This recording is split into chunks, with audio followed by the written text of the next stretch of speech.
Haunted Whispers and Writs. The paranormal ghost of a possessed Ackley property introduction. The entity's awakening in the Ackley House. The first sensation was a rush, a sudden surge of energy that seemed to come from nowhere and everywhere at once. It was as if a dormant volcano had suddenly erupted, spewing forth memories, emotions, and a consciousness that had been suppressed for an eternity. The entity stirred, its awareness expanding like ripples in a pond. It felt alive. But what was this life? It wasn't the life of breath and blood, but something more ethereal, more intangible. It was a life of memories, of emotions, and of a deep connection to the very walls and floors of the Ackley House. As the entity's consciousness grew, it began to experience flashbacks.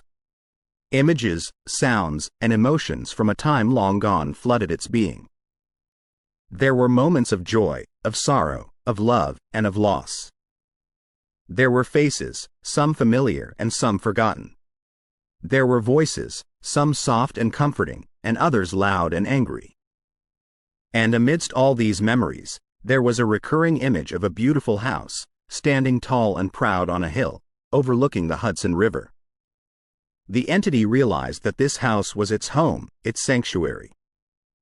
It could feel the walls, the floors, and the air of the house. It could sense the history, the stories, and the emotions that the house had witnessed over the years. And as it explored its surroundings, it realized that it was not alone. There were others, other entities, other memories, and other emotions that shared this space with it. But who was this entity? Why was it here? And what was its purpose? As it pondered these questions, it began to recall its origin. It remembered a time when it was not just an entity, but a living, breathing human being. It remembered a life filled with love, with joy, with sorrow, and with loss. It remembered a tragic event, a moment of intense pain and despair, that had forever changed its destiny. And as these memories flooded its being, the entity realized that it was bound to the Ackley House. It was a part of the house, and the house was a part of it. It was the guardian, the protector, and the keeper of the house's secrets. And while it had been dormant for a long time, it was now awake, aware, and ready to fulfill its purpose. But what was this purpose? Why had it been awakened now? And what did the future hold for it and the Ackley House? As the entity pondered these questions, it felt a presence, a new energy, entering the house. It sensed curiosity, excitement, and a touch of fear. It realized that the house had new occupants, and it was eager to meet them, to get to know them, and to share its stories with them. And as the entity prepared to introduce itself to the new occupants, it felt a mix of emotions. There was excitement, anticipation, and a touch of apprehension. But above all, there was a deep sense of purpose, a determination to protect the house and its new occupants, and to ensure that the stories, the memories, and the emotions of the Ackley House would live on forever. The entity knew that its journey had just begun, and it was ready to embrace whatever the future held. It was ready to share its stories, to relive its memories, and to experience new emotions. And as it drifted through the halls and rooms of the Ackley House, it whispered softly to the new occupants, inviting them to join it on this incredible journey of discovery, of mystery, and of love. Chapter 2. The house's early days. The Ackley House, with its majestic facade and intricate architecture, stood tall and proud on the hill overlooking the Hudson River. Its walls, freshly painted in a soft shade of cream, gleamed in the sunlight, and its windows, with their delicate lace curtains, sparkled like diamonds. The garden, with its colorful flowers and manicured lawns, added to the house's charm and beauty. As the entity drifted through the rooms and hallways of the house, it felt a sense of anticipation and excitement. It could sense that something was about to happen, something that would forever change the course of its existence. And then, one sunny morning, it happened. The entity heard the sound of horse-drawn carriages approaching the house. It saw a young couple, hand in hand, walking up the pathway, their faces lit up with joy and excitement. They were the first occupants of the Ackley House, and the entity could feel their energy, their love, and their dreams. The couple, John and Elizabeth, were newlyweds, and the Ackley House was their dream home. They had spent months planning, designing, and decorating the house, and now it was finally ready. As they stepped inside, they were overwhelmed by the beauty and grandeur of the house. They explored each room, admiring the intricate woodwork, the delicate chandeliers, and the plush carpets. They imagined the memories they would create, the moments of joy and sorrow they would experience, and the life they would build together.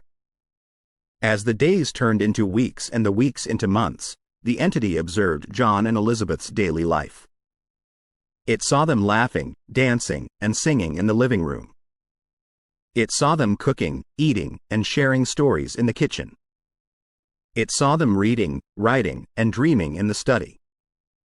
And it saw them loving, caring, and supporting each other in the bedroom.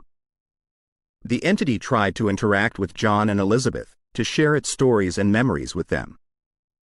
It would move objects, create cold spots, and whisper softly in their ears. But most of the time, it went unnoticed. John and Elizabeth were too engrossed in their own world, too busy creating their own memories, to notice the entity's presence. However, there were moments, fleeting and rare, when the entity felt acknowledged and appreciated. Like the time when Elizabeth felt a gentle breeze on her face, even though the windows were closed, and whispered, "Thank you." Or the time when John heard a soft lullaby, even though there was no one else in the house, and smiled, "I needed that." But as the years went by, the moments of joy and happiness were overshadowed by moments of sorrow and pain. John and Elizabeth faced challenges, both personal and professional, that tested their love and commitment. They argued, they cried, and they struggled, but they never gave up. They held on to each other, to their dreams, and to their love. And then, one fateful night, a significant event occurred that would forever change the course of their lives. Elizabeth, who was expecting their first child, went into labor. The pain was intense, the contractions were strong, and the labor was long. John, helpless and worried, held Elizabeth's hand, whispering words of comfort and love. As the hours turned into days, the entity watched, prayed, and hoped. It tried to comfort Elizabeth, to ease her pain, and to protect her and the baby. It whispered words of encouragement, sang lullabies, and created a warm and soothing atmosphere. And then, after what seemed like an eternity, the moment arrived. A baby girl, with soft brown hair and sparkling blue eyes, was born. John and Elizabeth, overwhelmed with joy and gratitude, named her Rose, after the beautiful roses in their garden. The entity, too, was overjoyed. It had witnessed the birth of a new life, a new hope, and a new beginning. It felt a deep connection with Rose, a bond that was pure, innocent, and unconditional. As the days turned into weeks and the weeks into months, the entity watched Rose grow, learn, and explore. It saw her take her first steps, speak her first words, and discover the world around her. It felt her joy, her curiosity, and her wonder. And as the years went by, the entity realized that while it may have been unnoticed and unacknowledged by John and Elizabeth, it had found a friend, a confidant, and a soulmate in Rose. She was its anchor, its hope, and its purpose. And as the sun set on the horizon, casting a golden glow on the Ackley House, the entity whispered softly to Rose, "Thank you for seeing me, for hearing me, and for being with me. I will always be here for you, watching over you, protecting you, and loving you." And with that, the entity drifted into the shadows, content and at peace. Chapter 3. Loneliness. The Ackley House, once filled with the laughter of a young family and the innocent giggles of baby Rose, now stood silent and forlorn. The grandeur that once defined it seemed to fade, replaced by an overwhelming sense of emptiness. The walls, which once echoed with stories, hopes, and dreams, now only whispered tales of days gone by. John had received a job offer in a distant city, an opportunity too good to pass up. The decision to move was a difficult one, but the promise of a brighter future for Rose swayed their choice. The day they left, the house felt a void, a gaping hole that seemed impossible to fill. The entity, which had found solace and purpose in the presence of the family, especially Rose, felt this void acutely. It roamed the empty rooms, drifting from one corner to another, trying to capture the essence of the family it had grown so fond of. The nursery, where Rose took her first steps. The kitchen, where Elizabeth baked her famous apple pies. The study, where John penned his thoughts. Each room held a memory, a fragment of the past. As days turned into weeks and weeks into months, the entity's sense of time began to blur. It would often find itself lost in memories, reliving moments of joy, sorrow, love, and loss. The soft lullabies it sang for Rose, the gentle breezes it conjured for Elizabeth, the comforting whispers it shared with John. Every memory was a bittersweet reminder of the time gone by. Outside, the world moved on. Seasons changed, painting the landscape in hues of gold, white, pink, and green. But inside the Ackley house, time seemed to stand still. The once vibrant garden, filled with roses, daisies, and lilies, now lay untended and overgrown. The windows, which once let in streams of sunlight, were now covered in a layer of dust. The doors, which once welcomed guests with warmth, now creaked and groaned with age. The entity, in its ethereal form, felt a deep sense of abandonment. It longed for interaction, for a touch, a voice, a presence. It tried to reach out, to communicate, to make its presence felt. It would often create cold spots, move objects, or even produce soft whispers, hoping to attract someone, anyone. But its efforts were in vain. The house remained untouched, unvisited, and unnoticed. This feeling of loneliness was not new to the entity. It had felt it before, in its past life, in moments of despair and isolation. But this time, it was different. This time, the loneliness was magnified by the memories of the family it had grown to love. Every corner, every nook, every cranny of the house reminded it of them. And with each passing day, the weight of this loneliness grew heavier. In its moments of deep sorrow, the entity would often find itself drifting to Rose's nursery. It would sit by the window, looking out at the world, reminiscing about the days when Rose would play, laugh, and explore. It remembered the stories it shared with her, the dreams it conjured for her, and the love it felt for her. And in these moments, the entity felt a glimmer of hope, a ray of light in the overwhelming darkness. As the years went by, the entity's hope began to wane. It started to believe that it was destined to be alone, that the Ackley house was its eternal prison. But deep down, in the recesses of its consciousness, it held on to a belief that one day, the house would come alive again, that the walls would echo with laughter, and that it would find its purpose once more. And so, the entity waited, with bated breath and hopeful heart, for that day to come.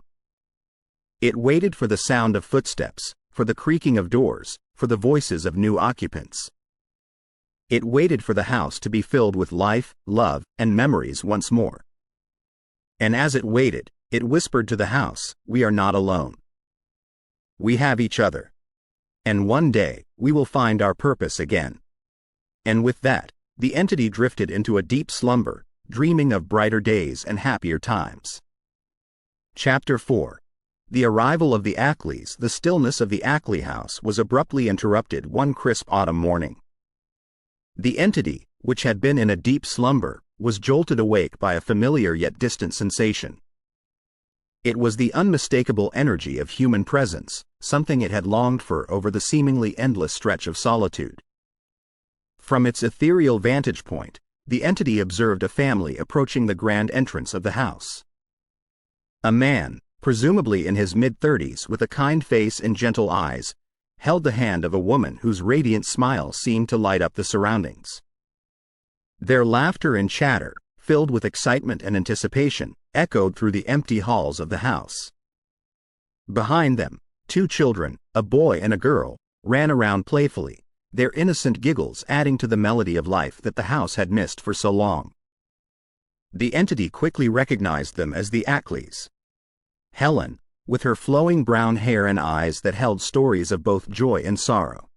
George, whose strong demeanor was softened by his evident love for his family, and their children, whose youthful exuberance brought a renewed sense of purpose to the entity. As the Ackleys began to settle in, the entity observed them closely, trying to understand their personalities, their dreams, and their fears. Helen seemed to be the pillar of the family, her strength and wisdom guiding them through every decision. She had a particular fondness for the study, where she would often sit by the window, lost in her thoughts or engrossed in a book. George, on the other hand, was more hands-on, often seen fixing things around the house or playing with the children in the garden. The bond between the couple was palpable, their love for each other evident in every glance, every touch, and every word. The children, too, brought their own unique energy to the house. The elder, a boy of about 10 with a curious mind, would often explore every nook and cranny, his imagination running wild with stories of pirates, knights, and adventures. The younger, a girl with golden locks and a mischievous twinkle in her eyes, was more grounded, often seen drawing or playing with her dolls, creating her own little world. The entity, in its attempts to communicate with the Ackleys, started with subtle gestures. A gentle breeze in a room with closed windows, a soft whisper in the dead of the night, or a fleeting shadow in the corner of one's eye. But these attempts, though filled with good intentions, went mostly unnoticed. The Ackleys, engrossed in their new life and the challenges and joys it brought, were oblivious to the entity's presence. However, this lack of acknowledgement did not deter the entity. Instead, it grew more fond of the family with each passing day. It felt a sense of protectiveness towards them, especially the children. It would often watch over them as they slept, ensuring they were safe and sound. It would listen to Helen's thoughts as she sat by the window, trying to understand her dreams and fears. It would observe George as he went about his day, appreciating his dedication and love for his family. This growing attachment was not just one-sided. Even though the Ackleys were unaware of the entity's presence, the house, with its warmth and comfort, became an integral part of their lives. They would often talk about the special energy of the house, how it felt like it had a life of its own.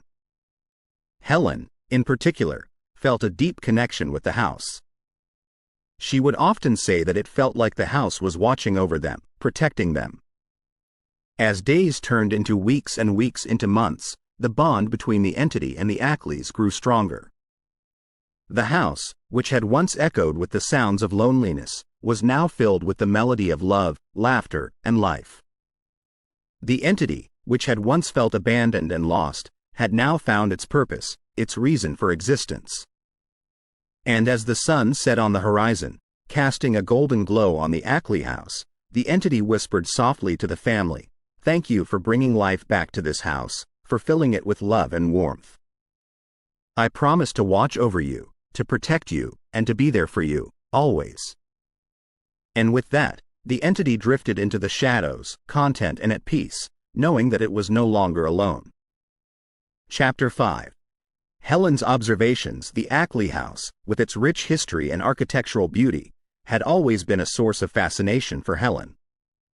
From the moment she had set foot in it, she felt an inexplicable connection, a bond that went beyond the bricks and mortar. As days turned into weeks, this bond deepened, and Helen began to notice certain peculiarities about the house. It started with the cold spots. On more than one occasion, Helen would be walking through a room when she would suddenly feel an intense cold, a chill that seemed to seep into her very bones. These cold spots were fleeting, lasting only a few seconds, but they were unmistakable. At first, Helen dismissed them as drafts or quirks of the old house, but as they became more frequent, she couldn't help but wonder if there was more to it. Then there were the noises.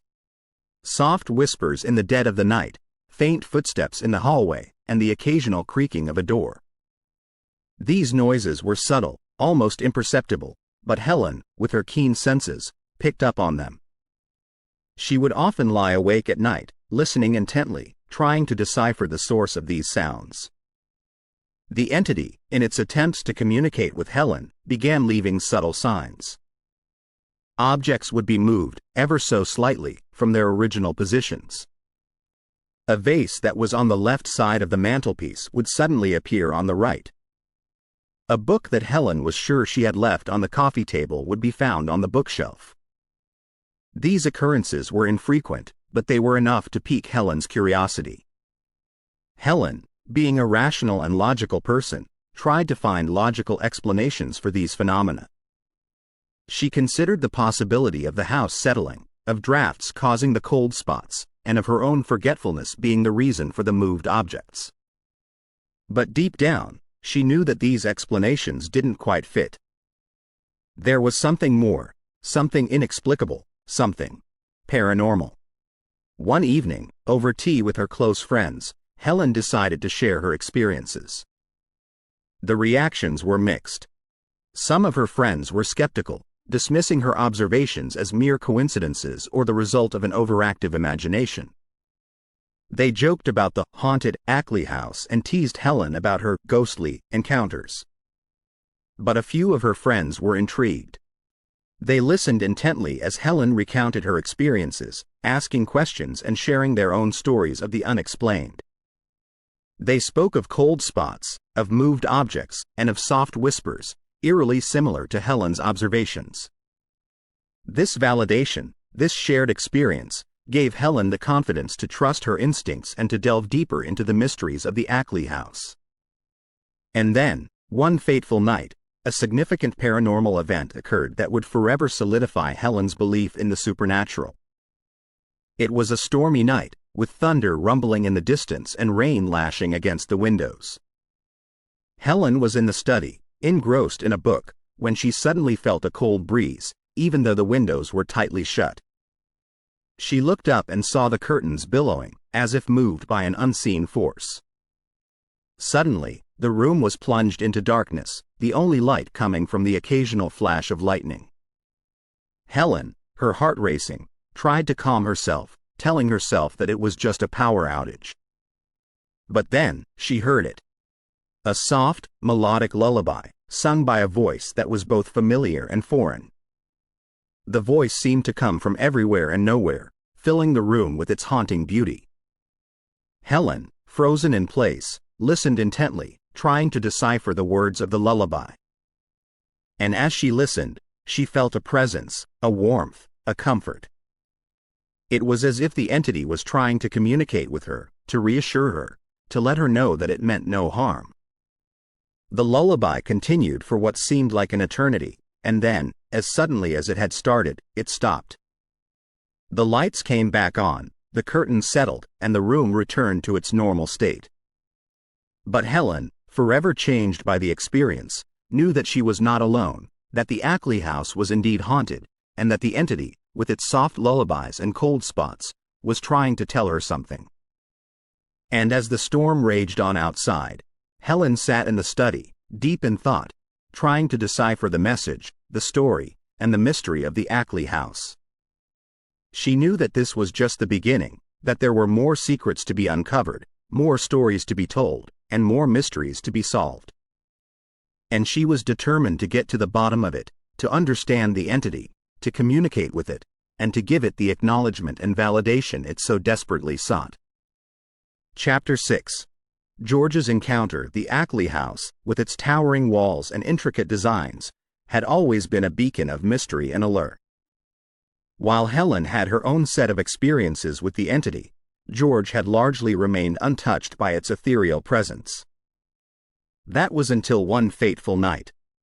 It was well past midnight, and the house was enveloped in a profound silence, broken only by the rhythmic ticking of the grandfather clock in the hallway. George, having stayed up late working on some papers in the study, decided to retire for the night. The dim light from the study lamp cast eerie shadows on the walls, and the wind outside rustled the leaves, creating a symphony of whispers. As George made his way to the bedroom, he felt an unusual chill in the air. Pausing for a moment, he attributed it to the late hour and the drafty nature of the old house. But as he continued down the hallway, he noticed something that made his heart race: a pair of disembodied feet, seemingly floating a few inches above the ground, moving slowly towards him. Frozen in place, George watched in a mix of horror and fascination as the feet, translucent and glowing faintly, continued their path. They seemed to be walking with a purpose, each step deliberate and measured. As they approached, George felt a rush of emotions: sadness, longing, and a deep sense of loss. It was as if the entity was trying to convey its feelings, its story, its essence. The feet stopped a few feet away from George, hovering in the air, casting a soft glow. And then, as suddenly as they had appeared, they vanished, leaving George standing in the dark, his mind racing with 1,000 thoughts. Rushing back to the study, George tried to make sense of what he had just witnessed. He had heard Helen's stories, had listened to her accounts of cold spots, moved objects, and soft lullabies. But seeing the disembodied feet, feeling the emotions they conveyed, was an entirely different experience. It was real, tangible, and undeniable. The next morning, over breakfast, George recounted his encounter to Helen. He spoke of the feet, the emotions, and the profound impact it had on him. Helen, listening intently, nodded in understanding. She had felt the same emotions, the same connection, the same pull. The couple discussed the entity's intentions, trying to decipher its message, its purpose. Helen believed that the entity was trying to communicate, to share its story, to be acknowledged. George, while agreeing with Helen, also felt that the entity was seeking closure, a resolution to its unfinished business. The discussions between Helen and George continued for days, each trying to understand the other's perspective, each bringing their own insights and experiences to the table. They spoke of the past, of the history of the Ackley House, and of the possible events that could have led to the entity's existence. As the days turned into weeks, the couple's bond grew stronger. They were united in their quest to understand the entity, to give it a voice, and to bring it peace.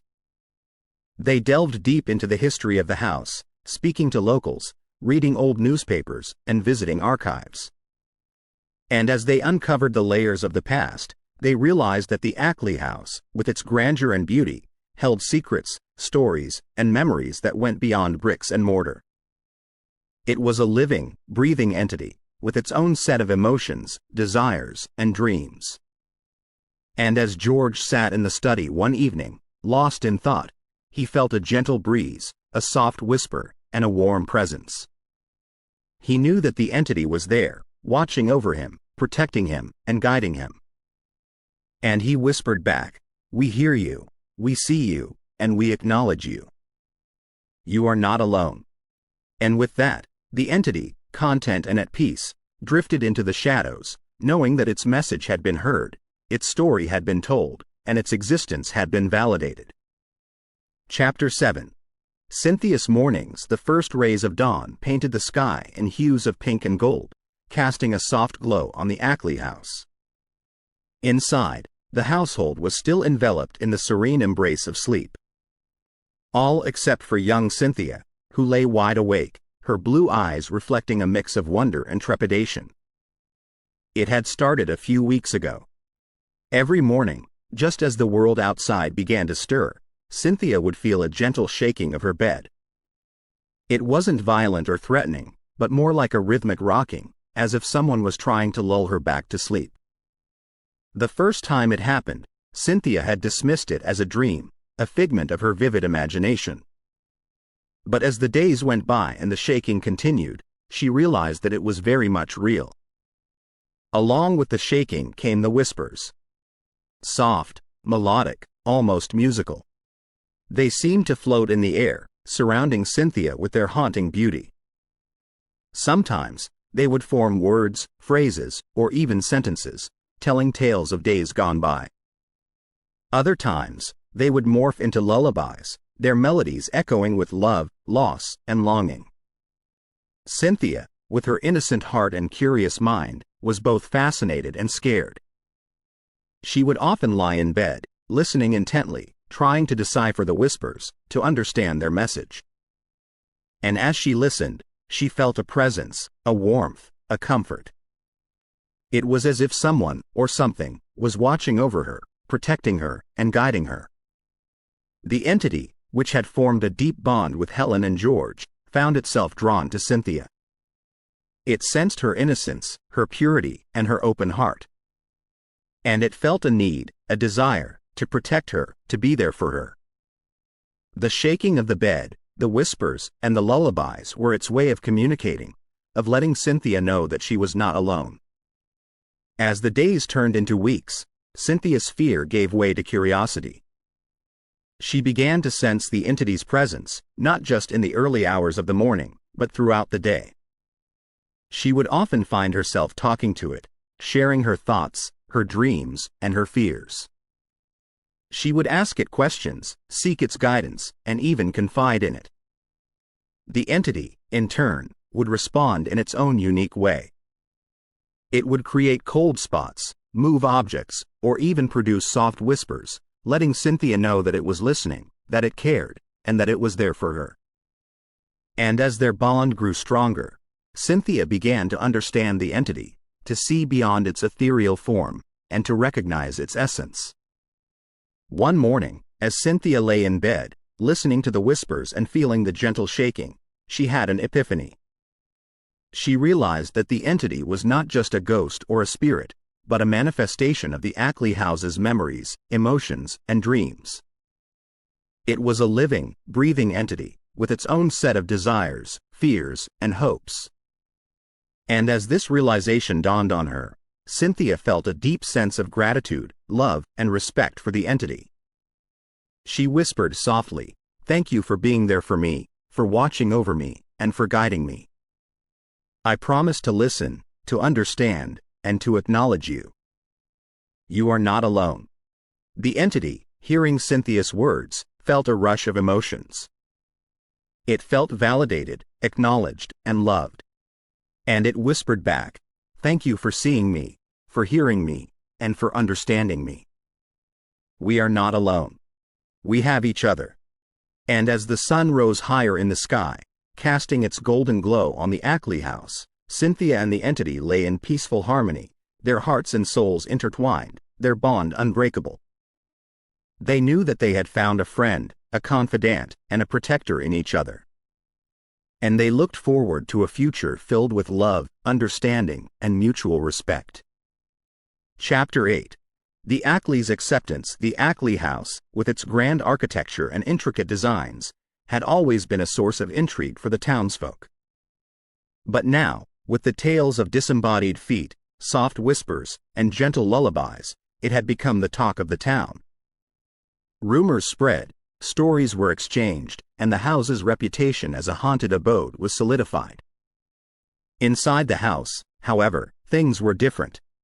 The Ackleys, having had their own set of encounters with the entity, were no longer afraid.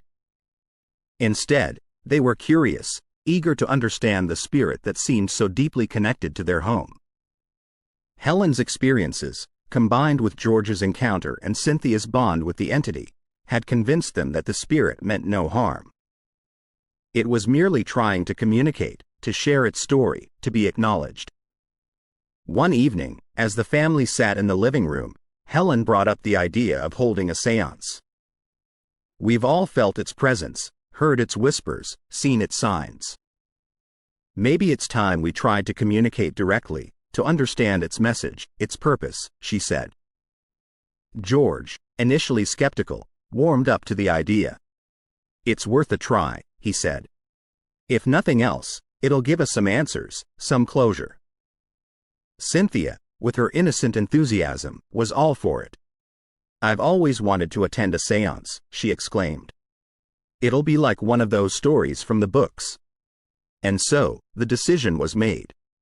The family reached out to a renowned medium, known for her ability to communicate with the other side.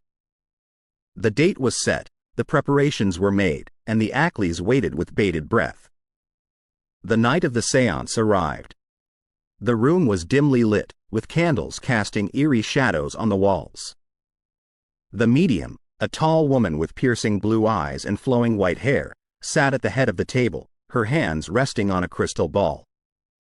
The Ackleys sat around the table, holding hands, their hearts racing with anticipation. The séance began.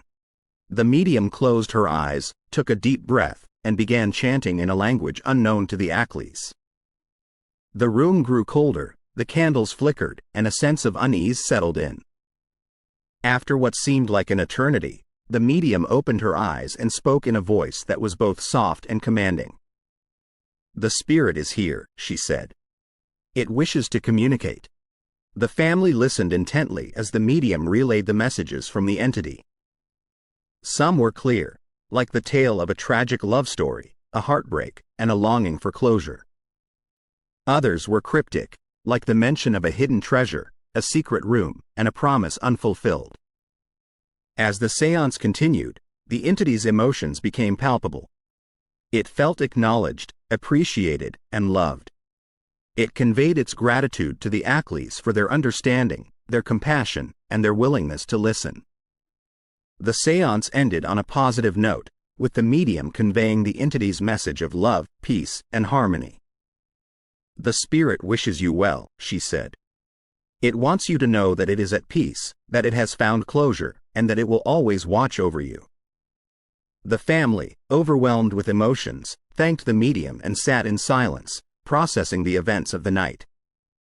They realized that the entity was not just a ghost or a spirit, but a manifestation of the house's memories, emotions, and dreams.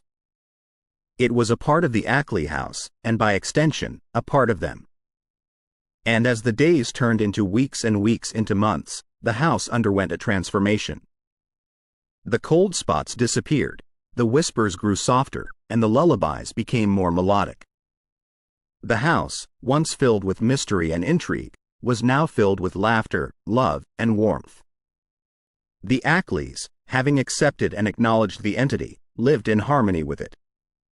They would often talk to it, share their stories, and seek its guidance. They treated it as a member of the family, giving it the love, respect, and acknowledgement it so desperately sought. And the entity, in turn, watched over the Ackleys, protecting them, guiding them, and loving them. It had found its purpose, its reason for existence, and it was content. The Ackley House, with its grandeur and beauty, stood tall and proud, a testament to the power of love, understanding, and acceptance. It was no longer just a house. It was a home, filled with memories, dreams, and hopes.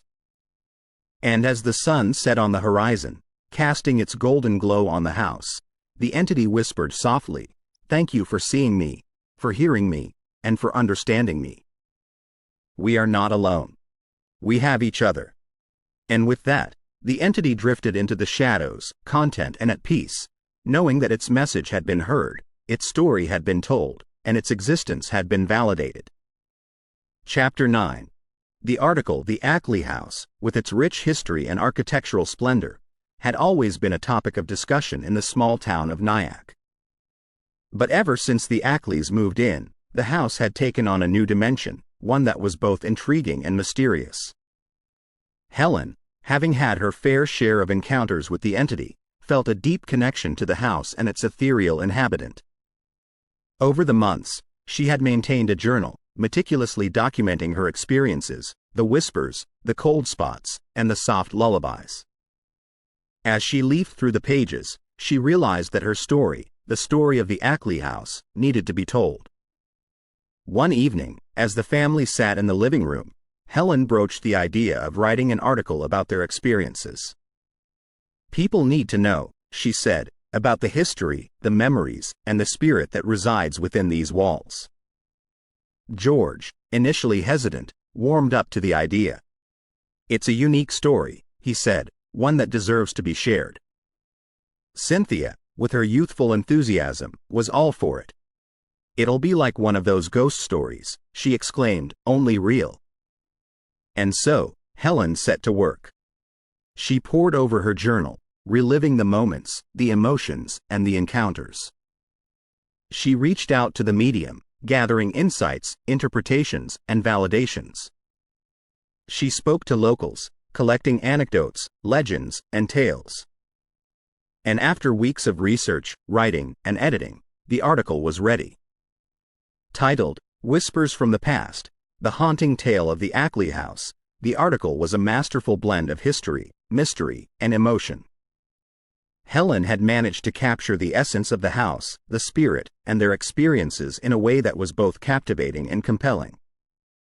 The article was published in a local magazine, and it didn't take long for it to garner attention. Copies flew off the shelves, discussions were held, and debates were sparked. The town was abuzz with talk of the Ackley House and its ethereal inhabitant. The reactions were mixed. Some lauded Helen for her courage, her honesty, and her storytelling prowess. They spoke of their own experiences, of soft whispers, cold spots, and moved objects, validating Helen's account. Others were skeptical, dismissing the article as a work of fiction, a publicity stunt, or the result of an overactive imagination. They questioned the authenticity, the sources, and the intentions, casting doubts and aspersions. But amidst the believers and the skeptics, there was a third group, the paranormal enthusiasts. Drawn by the allure of the unknown, they flocked to the Ackley House, armed with cameras, recorders, and sensors. They conducted investigations, held vigils, and sought evidence, hoping to catch a glimpse, a sound, or a sign of the entity. The house, once a quiet abode, was now a hub of activity. Tours were conducted, stories were exchanged, and experiences were shared. The entity, initially overwhelmed by the attention, soon grew accustomed to it. It would often make its presence known, moving objects, creating cold spots, or even producing soft whispers, much to the delight of the visitors. As the days turned into weeks and weeks into months, the Ackley House became a local legend. It was featured in newspapers, magazines, and even TV shows. People from far and wide came to visit, to experience, and to believe. The Ackleys, having shared their story, felt a deep sense of satisfaction. They had managed to give a voice to the voiceless, to acknowledge the unacknowledged, and to validate the invalidated. They had turned skeptics into believers, doubters into enthusiasts, and critics into fans. And the entity, having been thrust into the limelight, felt a deep sense of gratitude. It was no longer just a spirit, a ghost, or an apparition. It was a legend, a story, and a memory. It had found its place in history, its purpose in existence, and its reason for being. The Ackley House, with its grandeur, beauty, and legend, stood tall and proud, a testament to the power of storytelling, understanding, and acceptance. It was no longer just a house, it was a landmark, a destination, and a legacy. And as the sun set on the horizon, casting its golden glow on the house, the entity whispered softly, "Thank you for seeing me, for hearing me, and for understanding me. We are not alone. We have each other." And with that, the entity drifted into the shadows, content and at peace, knowing that its message had been heard, its story had been told, and its existence had been validated. Chapter 10. The sale. The Ackley House, with its towering spires and ornate carvings, had stood as a testament to time, witnessing countless seasons, stories, and souls. Within its walls, the entity had found solace, acceptance, and even fame. But as the saying goes, all good things must come to an end. It was a crisp autumn morning when Helen first broached the subject. The golden leaves outside painted a picturesque scene, but inside, the atmosphere was thick with tension. "I've been thinking," she began hesitantly, her eyes darting towards George. "Maybe it's time for us to move on." George looked up, surprise evident in his eyes. "Move on? You mean sell the house?" Helen nodded, her gaze steady. "The children are grown, and it's just the two of us now. Perhaps a smaller place, closer to the city, would be more practical." The room was silent, save for the soft ticking of the grandfather clock. The weight of the decision hung in the air, its implications far-reaching. For the Ackleys, it meant a new beginning, a fresh start. But for the entity, it brought back memories of times long gone, of decades of solitude, silence, and longing.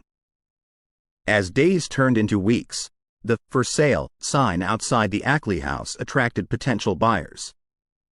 Families, couples, and even investors visited, drawn by the house's history, architecture, and, of course, its reputation. Each visit was a unique experience. Some visitors felt the house's energy immediately, their faces lighting up with recognition. Others remained oblivious, their minds focused solely on the practical aspects. But for the entity, each visit was a roller coaster of emotions. It watched from the shadows as visitors walked through the rooms, their voices echoing with excitement, skepticism, or even fear.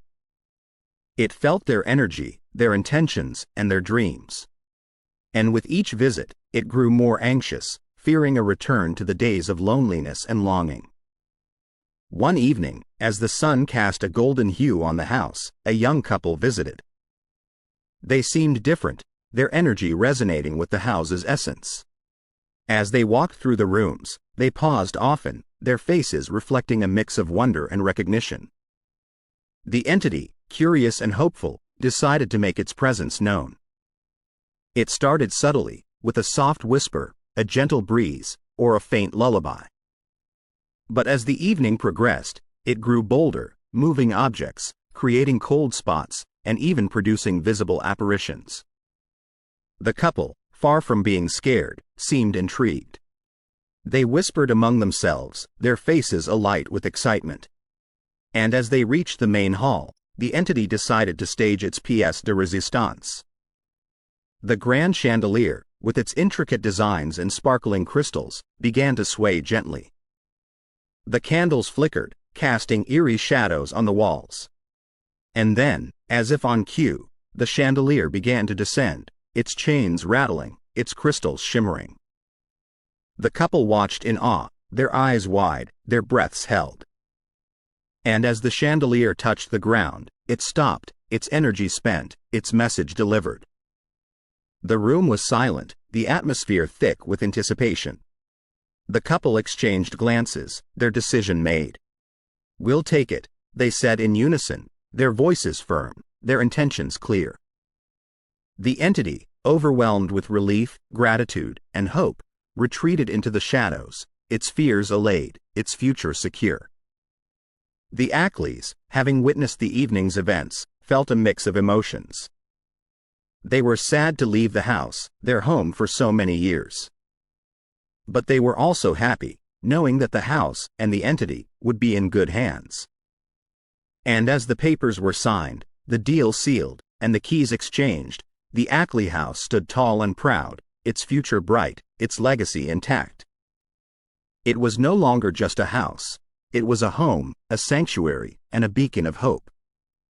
And as the sun set on the horizon, the entity whispered softly, "Thank you for understanding, for caring, and for believing. We are not alone. We have each other." And with that, the entity drifted into the shadows, content and at peace, knowing that its message had been heard, its story had been told, and its existence had been validated. Chapter 11. The Stambovskys. The Ackley House, with its grand facade and intricate detailing, had always been a beacon of history and mystery in Nyack. As the "For Sale" sign was taken down, a new chapter was about to begin with the arrival of the Stambovskys. Jeffrey and Elise Stambovsky, a young couple with dreams as vast as the horizon, were the proud new owners. Their excitement was palpable, their energy infectious. As they stepped into the house for the first time as its owners, their faces lit up with wonder and anticipation. "This is it, Elise," Jeffrey exclaimed, his voice echoing through the vast halls. "Our very own piece of history." Elise, her eyes sparkling with excitement, nodded in agreement. "It's perfect, Jeffrey. Just imagine the memories we'll create here." The entity, from its vantage point in the shadows, observed the couple. It sensed their dreams, their hopes, and their love. And it felt a mix of emotions, curiosity, hope, and a tinge of apprehension. As the days turned into weeks, the Stambovskys settled into their new home. They brought in furniture, hung up paintings, and added their personal touch to every nook and cranny. The house, which had seen countless seasons and souls, seemed to come alive with their youthful energy. But amidst the laughter, the joy, and the dreams, there were subtle signs of the haunting. A soft whisper in the dead of the night, a cold spot in the middle of a warm day, or a faint lullaby echoing through the halls. The signs were there, but they were easy to dismiss, easy to ignore. Jeffrey, ever the rationalist, brushed them off as quirks of an old house. "It's just the pipes," he'd say, or, "It's just the wind." Elise, on the other hand, was more intuitive, more sensitive. She'd often pause, her face reflecting a mix of wonder and unease, sensing something, but not quite sure what. One evening, as the couple sat in the living room, sipping wine and discussing their plans for the house, Elise broached the subject. "Have you noticed, Jeffrey," she began hesitantly, "some odd things happening in the house?" Jeffrey looked up, surprise evident in his eyes. "Odd things? Like what?" Elise hesitated, searching for the right words. "Like whispers, cold spots, or even moved objects. It's as if the house has a life of its own." Jeffrey chuckled, dismissing her concerns. "It's just an old house, Elise. These things are bound to happen." But Elise wasn't convinced. She decided to do some research, to delve into the house's history, its past occupants, and its legends. And what she found sent chills down her spine. The tales of the Ackleys, their encounters with the entity, and the seance were all documented, their authenticity vouched for by countless sources. The house's reputation as a haunted abode was not just a rumor, it was a fact. Elise, her mind racing, shared her findings with Jeffrey. "We need to know," she said, her voice firm, "what we're dealing with." Jeffrey, his skepticism giving way to curiosity, agreed.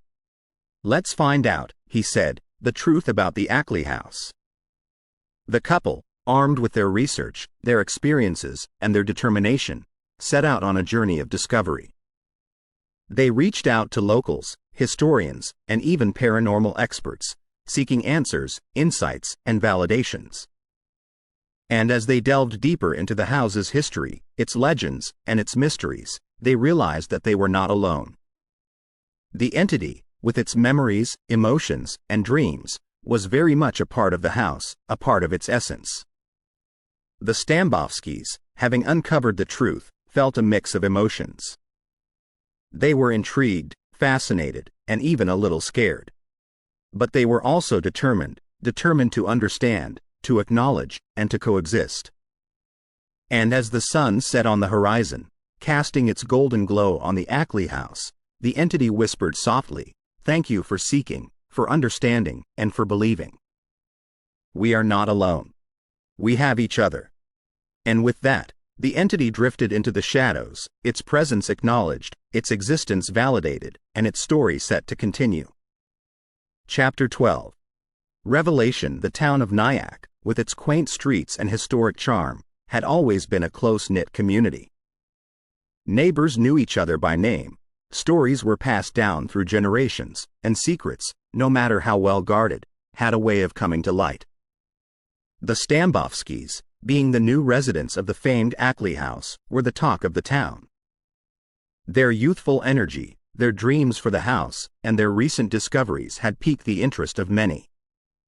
And as the days turned into weeks, friends, neighbors, and even strangers began to share tales of the haunted Ackley House. Mrs. Thompson, an elderly lady who lived a few houses down, recalled her childhood encounters with the entity. "I'd often hear lullabies," she said, her voice quivering with emotion, even when there was no one around.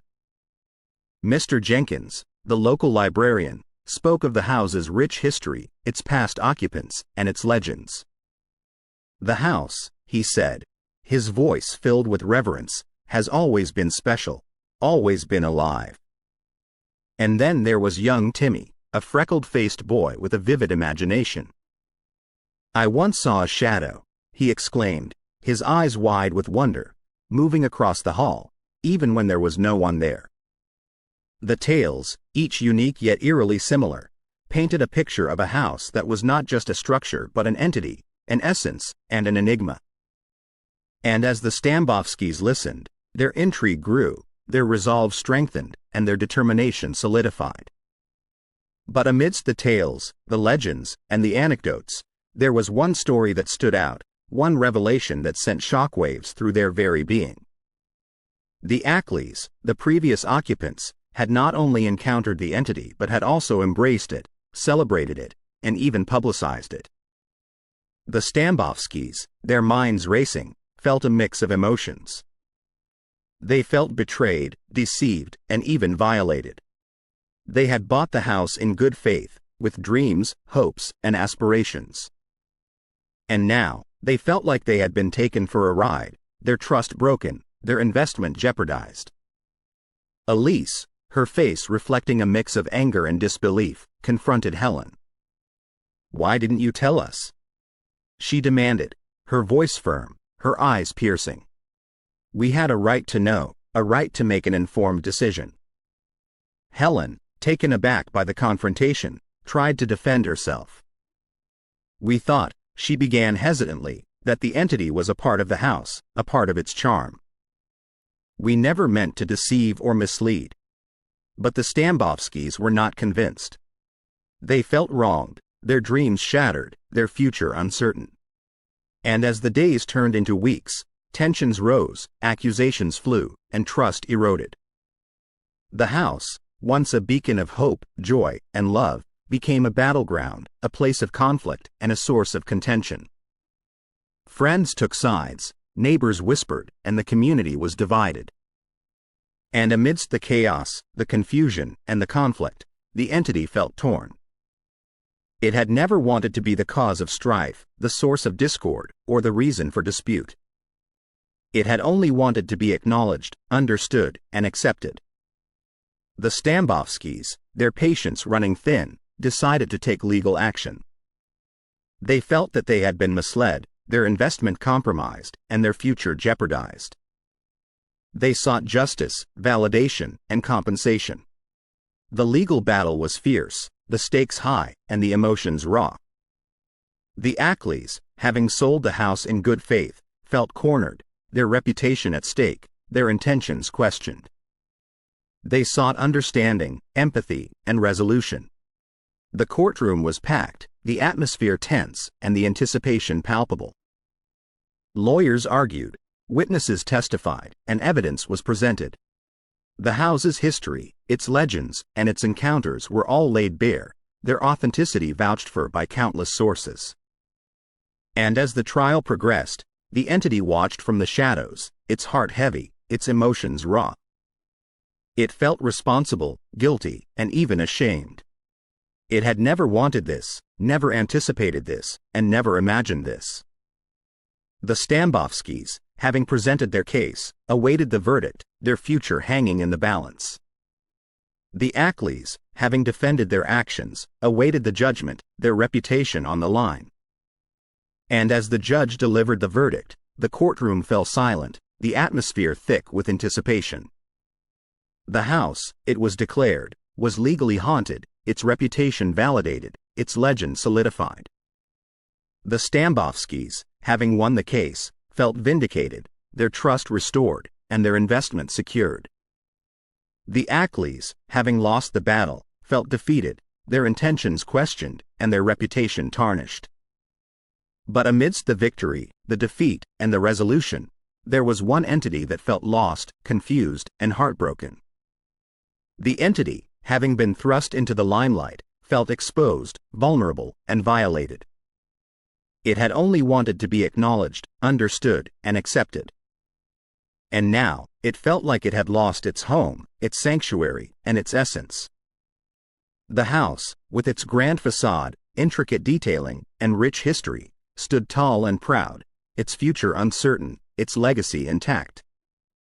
But within its walls, the entity wept, its heart heavy, its emotions raw, and its existence questioned. And as the sun set on the horizon, casting its golden glow on the house, the entity whispered softly, "I'm sorry. I never meant for this to happen. All I wanted was to be seen, to be heard, and to be understood." And with that, the entity drifted into the shadows, its presence acknowledged, its existence validated, but its heart broken. Chapter 13. Legal battle. The town of Nyack had seen its fair share of drama over the years, but nothing quite like this. The Ackley House, with its storied past and enigmatic presence, had always been a subject of intrigue. But now, it was at the epicenter of a legal storm that threatened to tear the community apart. The Stambovskys, feeling deceived and betrayed, had initiated a lawsuit against the Ackleys. Their claim was straightforward. They had not been informed of the house's haunted reputation, a significant factor that would have influenced their purchasing decision. As the news of the lawsuit spread, the town was abuzz with whispers, speculations, and opinions. Some sided with the Stambovskys, empathizing with their sense of betrayal. Others defended the Ackleys, arguing that the presence of the entity was a part of the house's charm, not a defect. Lawyers were hired, statements were recorded, and evidence was gathered. The Stambovskys' legal team built a case around the notion of buyer beware, arguing that the Ackleys had a duty to disclose the house's haunted status. They presented articles, testimonials, and even historical records that attested to the house's paranormal activities. The Ackleys, on the other hand, were caught off guard. They had lived in the house for years, coexisting peacefully with the entity. To them, the entity was not a menace but a benign presence, a part of the house's history and charm. Their defense was built around the idea that the haunting was subjective, a matter of personal belief rather than objective fact. Inside the house, the entity watched the unfolding drama with a heavy heart. It had never intended to cause such turmoil. The walls, which had once resonated with laughter, joy, and love, now echoed with tension, stress, and conflict. The entity felt responsible, guilty, and even ashamed. As the court proceedings began, the media caught wind of the story. Reporters from local and national outlets descended upon Nyack, their cameras and microphones capturing every moment. The Ackley House, with its grand facade and haunted reputation, became a sensation overnight. Opinions were divided. Some saw the Stambovskys as victims, deceived by the Ackleys' non-disclosure. Others viewed them as opportunists, trying to capitalize on the house's fame. Talk shows, radio programs, and even late-night comedians weighed in, each with their own take on the matter. Helen, her resolve unwavering, took the stand to defend her belief in the entity's friendly nature. "We lived in that house for years," she began, her voice steady, her eyes filled with conviction. "Not once did we feel threatened or scared. The entity, if you want to call it that, was a part of our lives, a part of our family." She recounted tales of playful interactions, mysterious occurrences, and even protective interventions. "It never meant any harm," she continued, her voice quivering with emotion. "It just wanted to be acknowledged, to be understood." The courtroom was silent, the atmosphere thick with anticipation. The judge, the jury, and the audience listened intently, their faces reflecting a mix of skepticism, curiosity, and empathy. The legal battle raged on for weeks, each side presenting their case with passion, conviction, and determination. The Stambovskys, with their sense of betrayal, sought justice, validation, and compensation. The Ackleys, with their sense of duty, sought understanding, empathy, and resolution. And as the trial reached its climax, the entity, from its vantage point in the shadows, whispered softly, "I'm sorry. I never meant for this to happen." The verdict, when it came, was a mix of relief, disappointment, and acceptance. The court acknowledged the house's haunted reputation but stopped short of assigning blame or responsibility. The Stambovskys, having made their point, decided to move on, their dreams, hopes, and aspirations intact. The Ackleys, having defended their actions, decided to retire, their reputation, legacy, and memories preserved. And the Ackley House, with its grand facade, intricate detailing, and storied past, stood tall and proud, its future uncertain, its legacy intact. But within its walls, the entity wept, its heart heavy, its emotions raw, and its existence questioned. The town of Nyack, having witnessed the drama, the conflict, and the resolution, moved on, its stories, legends, and tales enriched, its history, legacy, and charm preserved. And as the sun set on the horizon, casting its golden glow on the town, the entity whispered softly, "Thank you for understanding, for caring, and for believing. We are not alone. We have each other." And with that, the entity drifted into the shadows, its presence acknowledged, its existence validated, but its heart broken. Chapter 14. Courtroom Drama. The grand courtroom was abuzz with murmurs and whispers. The case of the haunted Ackley House had captured the town's attention, and the room was packed to capacity. Reporters, neighbors, paranormal enthusiasts, and skeptics all waited with bated breath for the proceedings to begin. At the center of it all was the Stambovsky couple, looking both anxious and determined. Opposite them sat Helen Ackley, her posture defiant, her belief unwavering. Between them, a judge, a jury, and a room filled with anticipation. The gavel sounded, and a hush fell over the courtroom. The prosecution began, laying out their case. They spoke of the Stambovskys' excitement at purchasing their dream home, their subsequent discovery of its haunted reputation, and their feeling of betrayal at not being informed. They painted a picture of deceit, of a house with a dark history, and of a seller who had knowingly withheld information. As the testimonies began, the courtroom was transported to the Ackley House. Neighbors spoke of strange occurrences, of cold spots, and of eerie whispers. Friends recounted tales shared by Helen, of moving objects, of ghostly apparitions, and of a house with a life of its own. But it was the personal testimonies that held the room in rapt attention.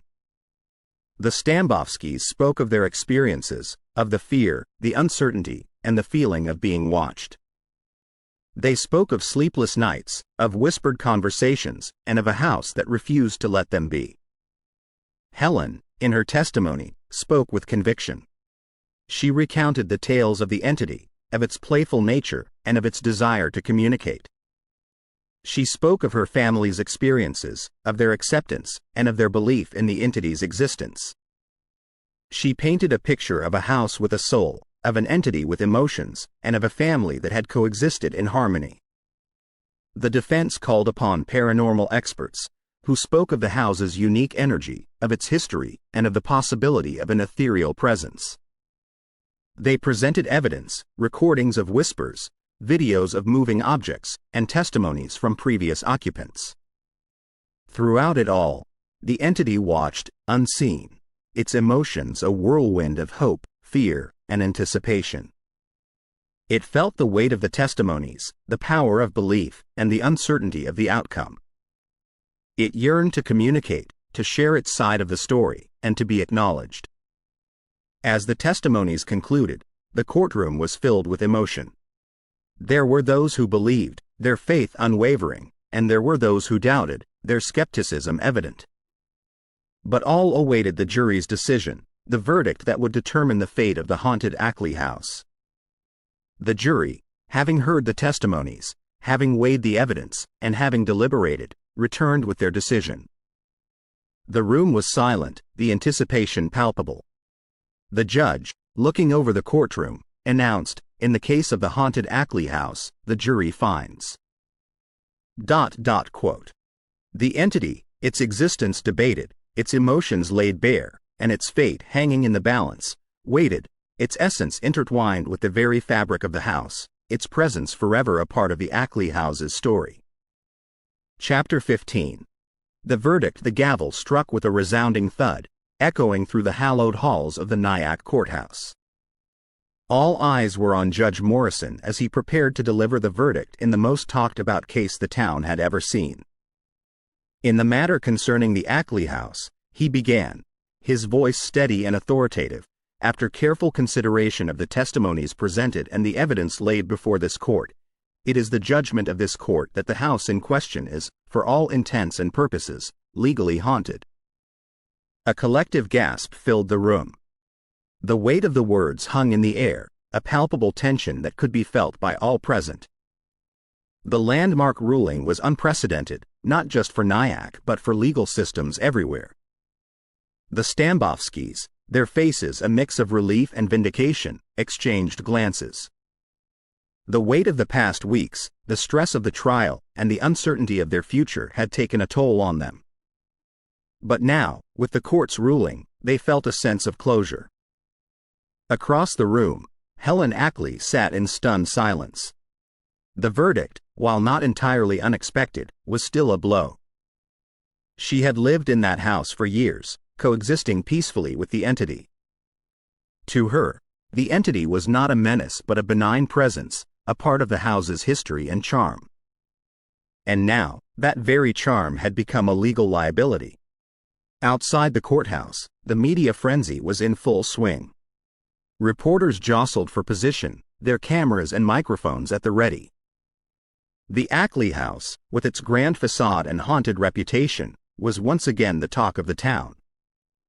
Reactions to the verdict were mixed. Some saw it as a victory for the Stambovskys, a validation of their claims and a vindication of their actions. Others saw it as a defeat for the Ackleys, a tarnishing of their reputation and a questioning of their intentions.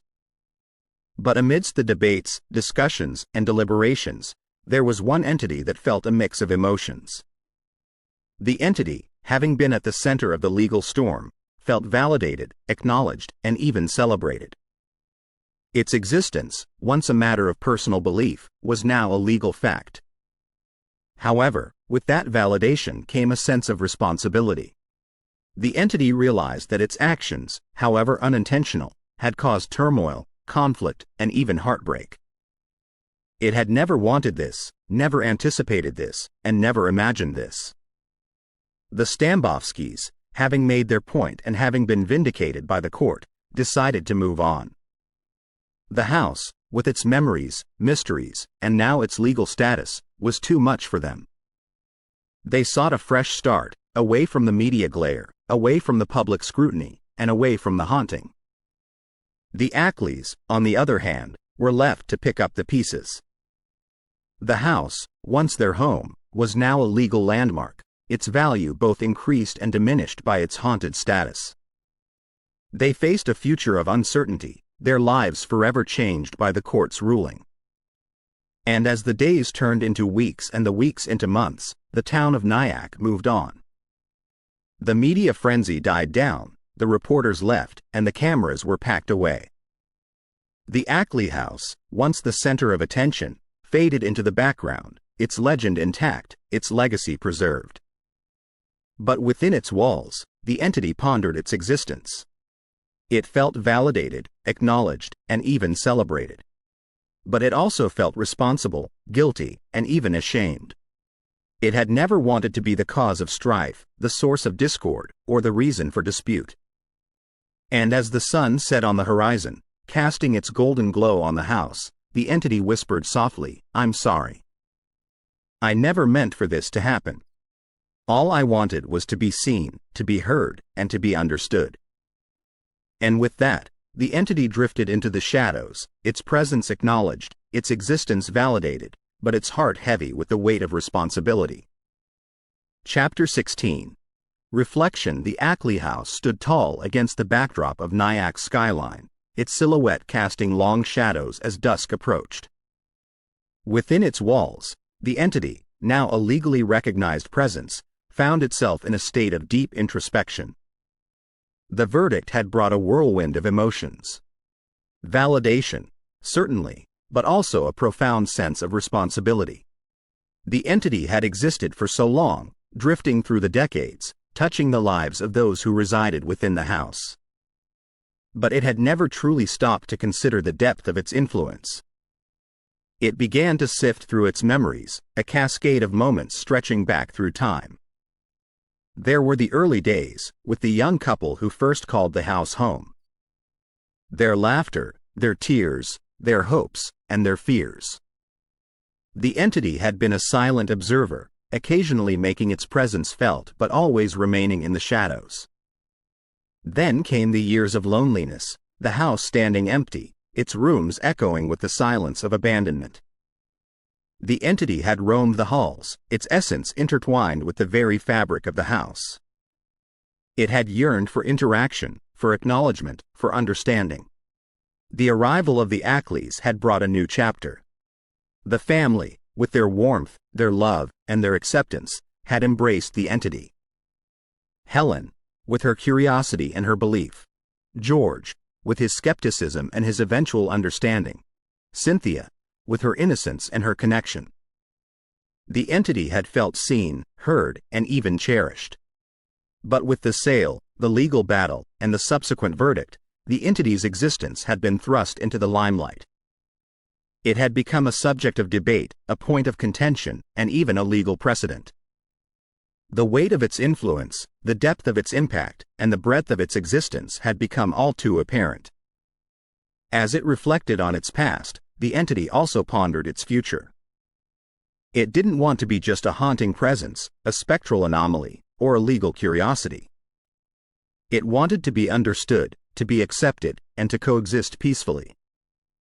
It remembered all the occupants it had encountered, each with their own stories, their own experiences, and their own beliefs. Some had embraced it, some had feared it, and some had even challenged it. But through it all, the entity had remained constant, its essence unchanged, its presence unwavering. It yearned for a future where it could be more than just a haunting presence. A future where it could be a guardian, a protector, and even a friend. It hoped for a time when it could coexist peacefully, its existence acknowledged, its influence understood, and its essence embraced. As the night deepened, the house settled into a comfortable silence. The entity, its reflection complete, felt a sense of peace. It had come to terms with its past, its present, and its potential future. It had realized the depth of its influence, the breadth of its existence, and the weight of its responsibility. And as the first rays of dawn broke over the horizon, the entity whispered softly, "I am more than just a haunting presence. I am a part of this house, a part of its history, and a part of its future. I will continue to exist, to influence, and to coexist. And I hope, one day, to be understood, to be accepted, and to be embraced." With that, the entity drifted into the shadows, its essence intertwined with the very fabric of the house. Its presence, once a source of fear, skepticism, and even legal debate, was now a beacon of hope, understanding, and acceptance. And as the sun rose, casting its golden glow on the house, the entity's hopes, dreams, and desires shone brightly, illuminating a path to a future filled with peace, harmony, and coexistence. Chapter 17. New residents. The seasons changed, the years rolled by, and the Ackley House, with its storied past and haunting presence, continued to stand tall amidst the ever-evolving landscape of Nyack. The house, with its grand facade and intricate architecture, became a beacon for those seeking a home with character, history, and a touch of the supernatural.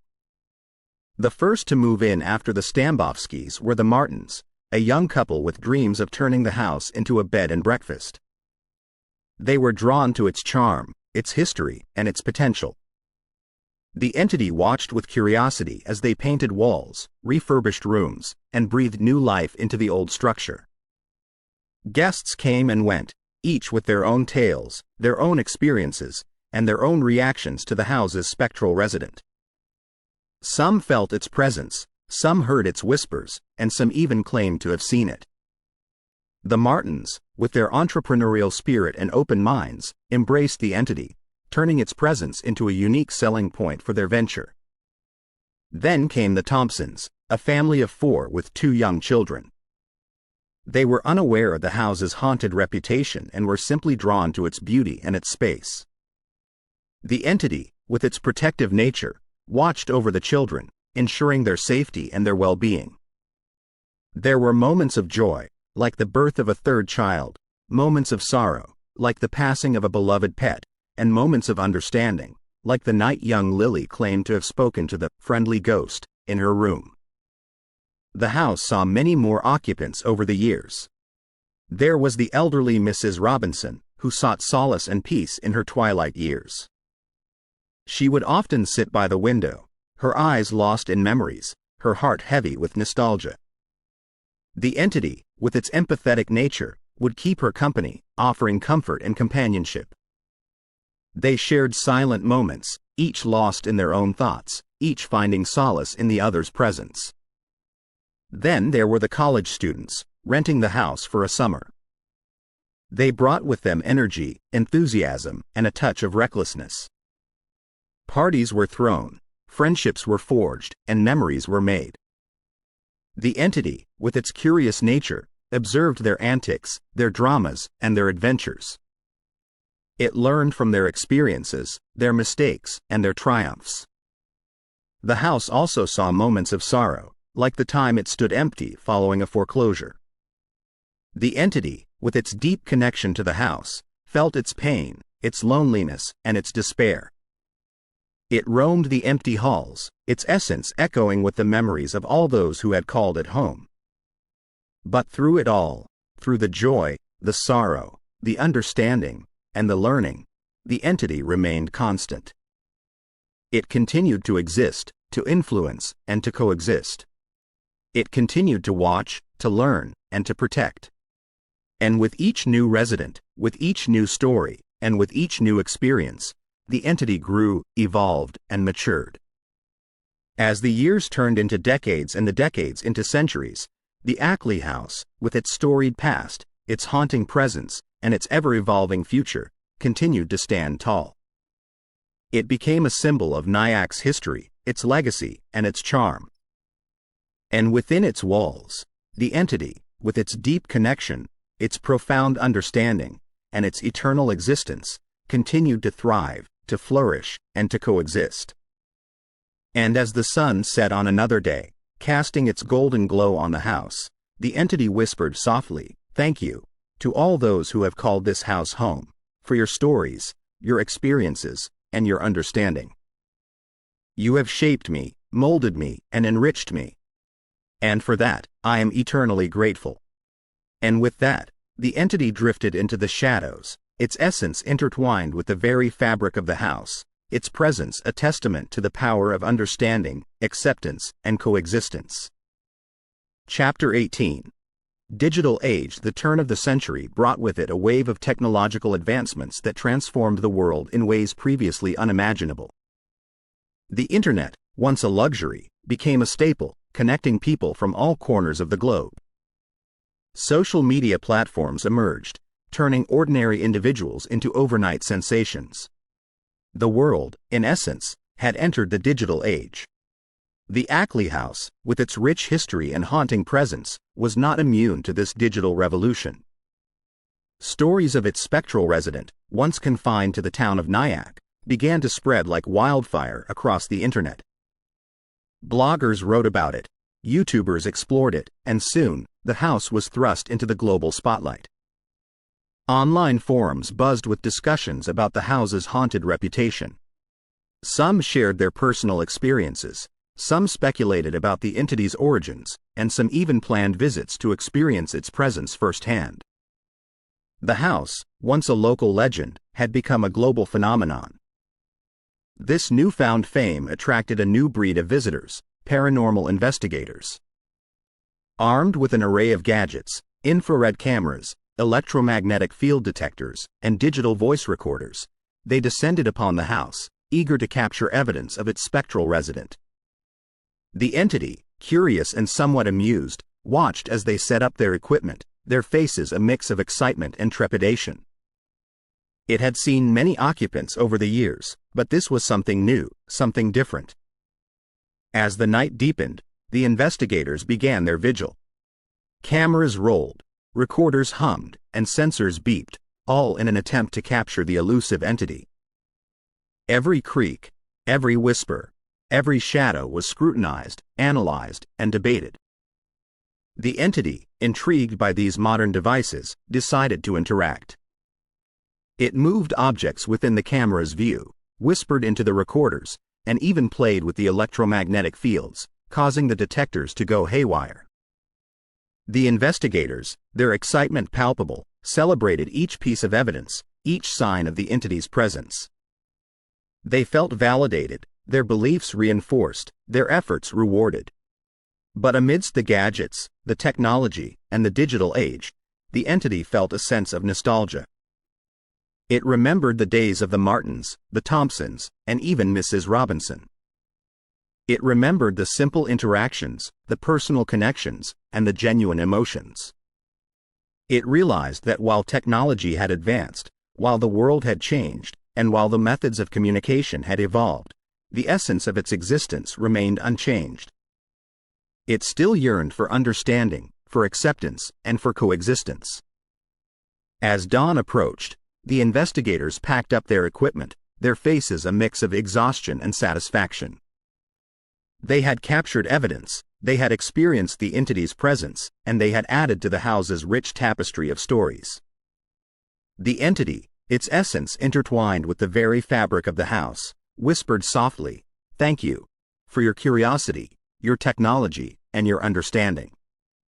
The world may have changed, the methods may have evolved, but the essence remains the same. And for that, I am eternally grateful." And as the sun rose, casting its golden glow on the house, the entity drifted into the shadows, its presence a testament to the power of understanding, acceptance, and coexistence, even in the digital age. Chapter 19. The entity's wish. The Ackley House, with its grandeur and history, had seen countless sunrises and sunsets, each marking the passage of time. Within its walls, the entity, a silent observer of the ages, harbored a deep-seated desire, a wish that had grown stronger with each passing decade. It longed to share its story, to reveal its origins, and to provide a glimpse into the events that led to its eternal bond with the house. While it had interacted with many occupants over the years, it had never truly been able to convey the depth of its emotions, the intricacies of its past, and the essence of its existence. The digital age, with its technological marvels, had provided a glimmer of hope. The entity had seen how information could be shared, how stories could be told, and how emotions could be conveyed. It yearned for a similar platform, a medium through which it could communicate its tale. It began with subtle attempts. Whispers in the dead of night, soft lullabies that hinted at its past, and even gentle nudges towards old photographs or artifacts that held clues to its origin. But these attempts, while noticed, were often misunderstood or dismissed as mere paranormal activities. The entity's frustration grew.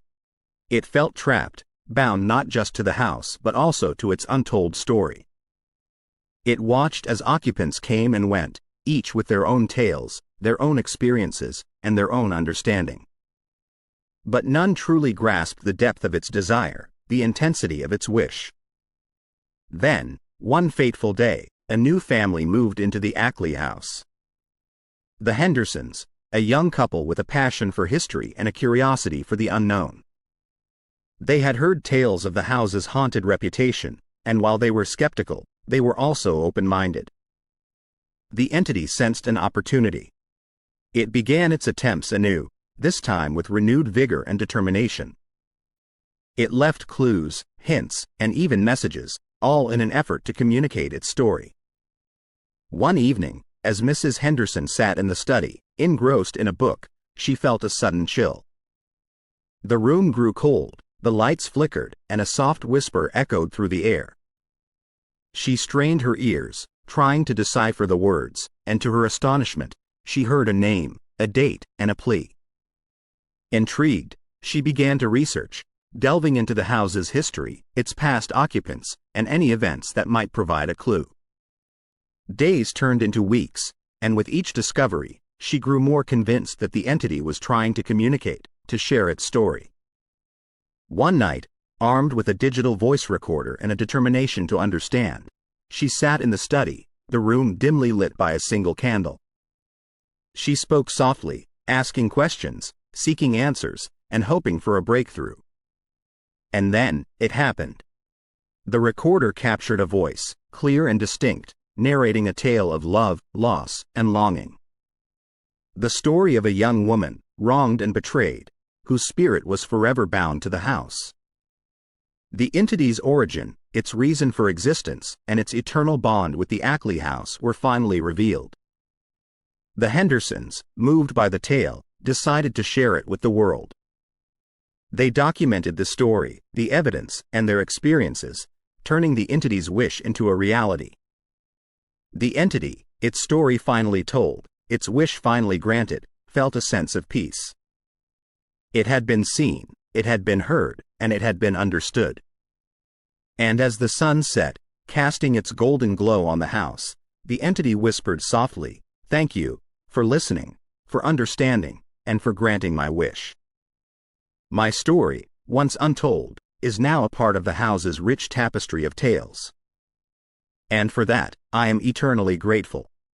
And with that, the entity drifted into the shadows, its essence intertwined with the very fabric of the house, its presence a testament to the power of understanding, acceptance, and the fulfillment of wishes. Chapter 20. Revelation of the entity's origin. The Ackley House, with its labyrinthine corridors and timeless aura, had been a silent witness to countless tales, each etched into its very essence. But among these tales, one stood out, a tale shrouded in mystery, in sorrow, and in eternal longing. The entity, a spectral presence bound to the house, had long yearned to understand its existence, to unravel the threads of its past, and to find solace in its eternal solitude. It had watched the occupants, had shared their joys and sorrows, and had sought to communicate, to connect, and to be understood. One fateful night, as the moon bathed the house in its silvery glow, the entity felt a surge of energy, a pull towards the very core of its being. It drifted through the corridors, its essence intertwined with the whispers of the past, and found itself in the attic, the heart of the house's memories. As it entered, the room came alive with echoes of the past, with visions of a time long gone, and with the emotions of a tragic tale. The entity saw a young woman, her eyes filled with love, her heart filled with hope. She was a part of the house, a living, breathing embodiment of its essence. Her name was Eleanor, and her tale was one of love, of loss, and of eternal longing. She had been in love, deeply, passionately, with a young man named Thomas. They had dreamt of a future together, of a life filled with love, and of a home filled with laughter.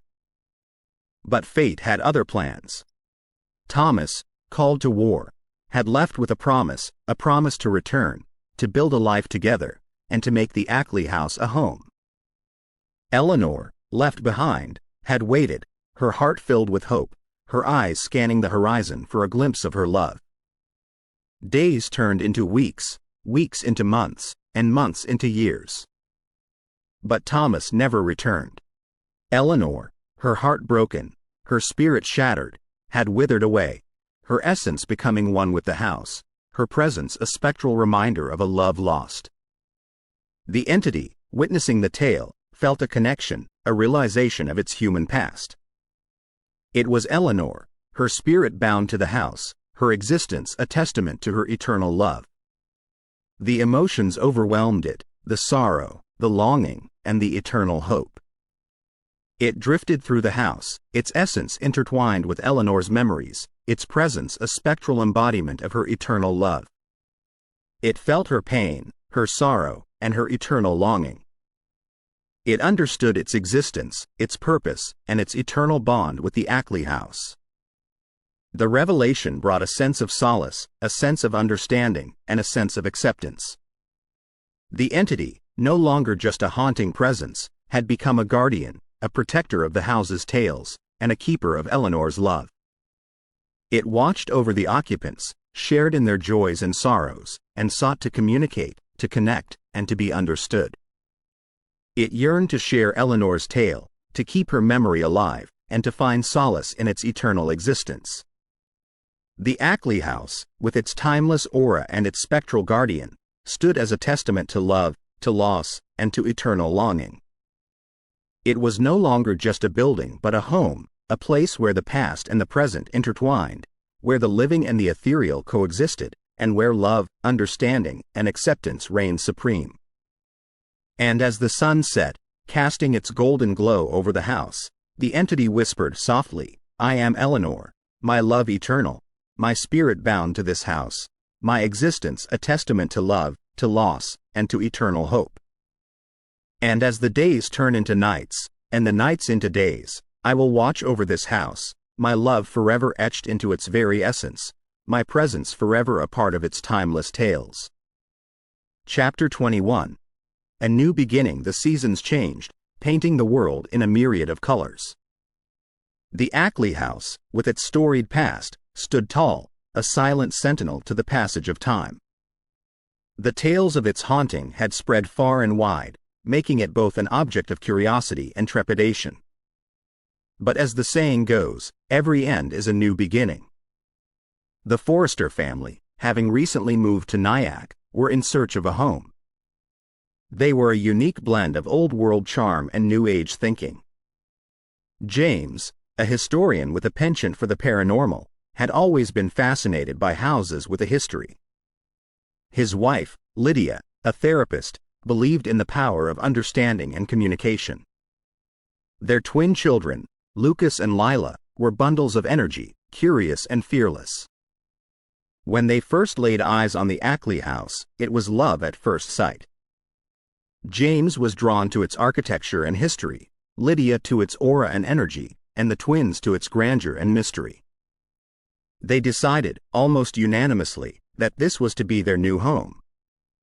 As they moved in, the entity, having observed many occupants over the years, watched with a mix of curiosity and hope. It sensed the family's open-mindedness, their willingness to understand, and their desire to communicate.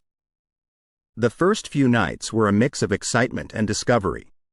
The twins, ever curious, explored every nook and cranny, playing hide and seek, and making the house come alive with their laughter.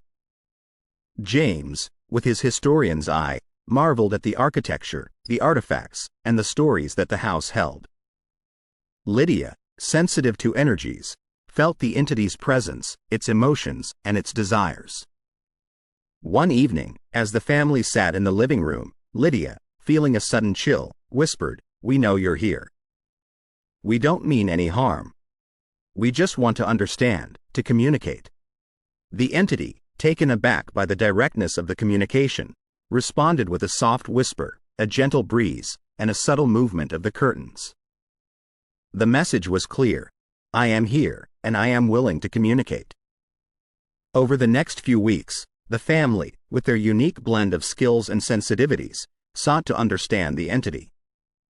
They read about its history, listened to its whispers, and even held seances to communicate directly. The entity, for its part, responded with signs, messages, and even shared memories. The interactions were heartwarming. Lucas and Lila, with their childlike innocence, would often chat with the entity, sharing their day, their dreams, and their hopes. James, with his historian's curiosity, would ask about the house's past, its occupants, and its stories. Lydia, with her therapist's understanding, would often just listen, providing a sounding board for the entity's emotions and desires. The house, which had once echoed with sorrow and tragedy, now resonated with laughter, love, and understanding. The walls, which had witnessed countless tales, now bore witness to a new beginning, a fresh chapter in its storied history. The entity, having found a family that understood, that communicated, and that cared, felt a sense of peace, a sense of belonging.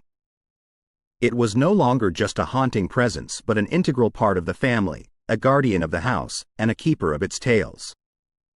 As the sun set, casting its golden glow over the house, the entity whispered softly, "Thank you, for understanding, for communicating, and for caring. This house, with its history, its memories, and its emotions, has found a new beginning, a fresh chapter, and a loving family. And for that, I am eternally grateful." And with that, the entity drifted into the shadows, its essence intertwined with the very fabric of the house, its presence a testament to the power of understanding, communication, and the eternal bond between a house and its occupants. Chapter 22. Acceptance. The Ackley House, with its intricate woodwork and grand architecture, had always been a testament to the passage of time. But now, with the Forrester family residing within its walls, it had become a beacon of acceptance, understanding, and coexistence. The mornings in the house were filled with the aroma of freshly brewed coffee and the sound of laughter. Lydia would often sit in the study, her therapy sessions bringing solace to many. James, engrossed in his research, would delve deep into the annals of history, piecing together the house's storied past. Lucas and Lila, with their boundless energy, would explore the vast grounds, their adventures limited only by their imagination. The entity, no longer a mere observer, had become an active participant in the daily life of the house. It would often play with the twins, moving objects just out of their reach or casting playful shadows on the walls. With James, it would share memories, providing glimpses into the past, aiding his research. And with Lydia, it would often just sit, basking in the warmth of her presence, finding solace in her understanding. The paranormal events, which had once been a source of fear and trepidation, had now become moments of connection, of understanding. The cold spots, the whispers, and the moving objects were no longer seen as haunting activities but as the entity's way of communicating, of sharing, and of connecting. One evening, as the family sat in the living room, a soft whisper echoed through the air. It was the entity, sharing a memory, a tale from the past. The family listened, enraptured, as the tale unfolded, painting a vivid picture of a bygone era. It was a tale of love, of loss, and of longing, a testament to the house's rich tapestry of tales. As the tale concluded, Lydia, with tears in her eyes, whispered, "Thank you, for sharing, for trusting, and for connecting." This house, with its walls, its memories, and its emotions, is not just a building but a living, breathing entity. And we are honored to be a part of its story. The entity, moved by the words, responded with a soft breeze, a gentle caress, and a warm glow. The message was clear. Thank you, for understanding, for accepting, and for caring. This house, with its history, its tales, and its emotions, has found not just occupants but a family. And for that, I am eternally grateful. The days turned into weeks, the weeks into months, and the months into years. The Ackley House, with the Forrester family and the entity, became a symbol of coexistence, of understanding, and of acceptance. It was no longer just a haunted house but a home, a place where the living and the ethereal coexisted, where the past and the present intertwined, and where love, understanding, and acceptance reigned supreme. As the sun set, casting its golden glow over the house, the entity whispered softly, "This house, with its walls, its memories, and its emotions, is a testament to the power of acceptance, of understanding, and of love. And as the days turn into nights, and the nights into days, it will stand tall, a beacon of hope, of coexistence, and of eternal love." And with that, the entity drifted into the shadows, its essence intertwined with the very fabric of the house, its presence a testament to the power of acceptance, understanding, and the eternal bond between a house, its occupants, and its history. Chapter 23. Conclusion. The Ackley House, with its towering spires and ornate architecture, had stood the test of time. It had witnessed the ebb and flow of life, the joys and sorrows of its occupants, and the myriad tales that had unfolded within its walls. But more than anything, it had been home to an entity, a spectral presence that had journeyed from isolation to acceptance. The entity, born from a tragic past, had spent years in solitude, its existence a mere whisper in the corridors of the house. It had watched from the shadows, yearning for connection, for understanding, and for love. The tales of its haunting had spread far and wide, making it both an object of curiosity and fear. But with the arrival of the Forrester family, everything had changed. They had not just occupied the house but had embraced its history, its tales, and its resident entity. They had listened, understood, and accepted, turning the haunting tales into moments of connection, of understanding, and of love. The house, which had once echoed with sorrow and tragedy, now resonated with laughter, love, and acceptance. The walls, which had witnessed countless tales, now bore witness to a new beginning, a fresh chapter in its storied history. The entity, no longer a mere observer, had become an active participant in the daily life of the house. It had shared its tales, its memories, and its emotions, finding solace in the warmth of the Forrester family. It had journeyed from isolation to acceptance, from being a haunting presence to a beloved member of the family. As the days turned into nights, and the nights into days, the house stood tall, a testament to love, understanding, and mystery. It was no longer just a building but a home, a place where the past and the present intertwined, where the living and the ethereal coexisted, and where love, understanding, and acceptance reigned supreme. The entity, having found a family that understood, that accepted, and that cared, felt a sense of peace, a sense of belonging. It was no longer bound by its tragic past but was free to embrace its hopeful future. It had found its place in the world, its existence forever intertwined with the Ackley House. As the sun set, casting its golden glow over the house, the entity whispered softly, "Thank you, for understanding, for accepting, and for caring. This house, with its history, its tales, and its emotions, is my home, my sanctuary, and my eternal resting place. And as the days turn into nights, and the nights into days, I will stand guard, a beacon of hope, of love, and of eternal peace." And with that, the entity drifted into the shadows, its essence forever a part of the Ackley House, its presence a testament to the power of love, understanding, and acceptance. The house, with its walls, its memories, and its emotions, stood tall, a beacon of hope, of coexistence, and of eternal love, its tales forever etched in the annals of history. If you have enjoyed our paranormal scary story about the entity's perspective relative to the landmark Ghostbuster ruling by the Supreme Court, please visit us at Paranormal Untold Stories. Come to listen to more of our scary stories collection.